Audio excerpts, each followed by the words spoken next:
ലഹരിക്കെതിരെ പ്രതിഷേധ വര തീർത്ത് 100ഓളം കലാകാരന്മാർ. ദൃശ്യവിസ്മയം എന്ന് പേരിട്ട ചിത്രരചന URF വേൾഡ് റെക്കോർഡിലും ഇടം പിടിച്ചു. തിരുവനന്തപുരം വൈലോപ്പള്ളി സംസ്കൃതി ഭവനിലായിരുന്നു പരിപാടി സംഘടിപ്പിച്ചത്.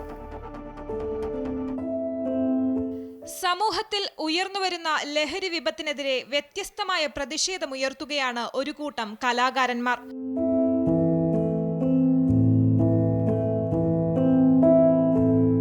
ദൃശ്യവിസ്മയം എന്ന് പേരിട്ട ഈ വേറിട്ട പോരാട്ടം ലഹരിക്കെതിരെയുള്ള വ്യക്തമായ പ്രതിഷേധ സൂചനയാണ്. റിയലിസ്റ്റിക് ആർട്ടിസ്റ്റ് മഹേഷ് മാഷിന്റെ നേതൃത്വത്തിലാണ് ചിത്രരചന സംഘടിപ്പിച്ചത്. ഈ ഭാരതത്തെ മുഴുവൻ തകർത്തുകൊണ്ടിരിക്കുന്ന ഈ മഹാഗതിയായിരിക്കുന്ന ഈ മാരക മയക്കുമരുന്നിനെതിരെ ഒരു കലാകാരൻ എന്ന നിലയിൽ എനിക്ക് എന്ത് സംഭാവനയാണ് കൊടുക്കാൻ സാധിക്കാൻ ആലോചിച്ചു. സാധാരണ ഒരു കലാകാരനെ സംബന്ധിച്ച് ഒരിക്കലും വടിവാൾ കൊണ്ടോ സൈക്കിൾ ചെയിൻ കൊണ്ടോ ഒരിക്കലും പ്രതികരിക്കാൻ സാധിക്കില്ല. ശരിക്കും പറഞ്ഞാൽ വരകൾ കൊണ്ടും വർണ്ണങ്ങൾ കൊണ്ടും മാത്രമേ കലാകാരനെ സംബന്ധിച്ച് തൻ്റെ പ്രതിഷേധം സ്നേഹത്തോടെ അറിയിക്കാൻ പറ്റത്തുള്ളൂ. അങ്ങനെ ഒരു അഗാധമായ ആഗ്രഹം മനസ്സിലുണ്ടായിരുന്നുകൊണ്ടാണ് ഞാൻ കേരളത്തിൻ്റെ വിവിധ ജില്ലകളിൽ നിന്നും 100ഓളം കലാകാരന്മാർ ഒറ്റ ക്യാൻവാസിൽ അണിനിരത്തിക്കൊണ്ട്. അപ്പോൾ ഇതൊരു അച്ചീവ്മെൻ്റാണ്.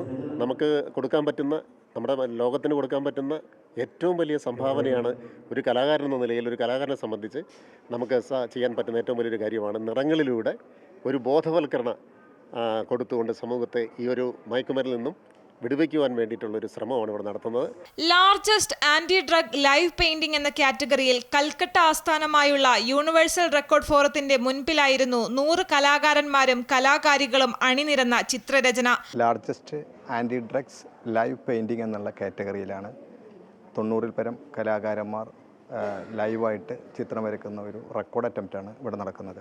യൂണിവേഴ്സൽ റെക്കോർഡ് ഫോറത്തിൻ്റെ കൽക്കട്ട ആസ്ഥാനമായുള്ള URFൻ്റെ വേൾഡ് റെക്കോർഡ് അറ്റംപ്റ്റാണ്. ഇത് 550 സ്ക്വയർ ഫീറ്റാണ് ഇതിൻ്റെ നീളമെന്ന് പറയുന്നത്. 2 മണിക്കൂറിൻ്റെ ഉള്ളിൽ പൂർത്തീകരിക്കുക എന്നുള്ളതാണ് ടൈം ടാർഗറ്റ്. വലിയ ക്യാൻവാസിലെ ചിത്രരചന ദൃശ്യവിസ്മയം തീർത്തെന്നത് തീർച്ച. അമൃത ന്യൂസ്, തിരുവനന്തപുരം.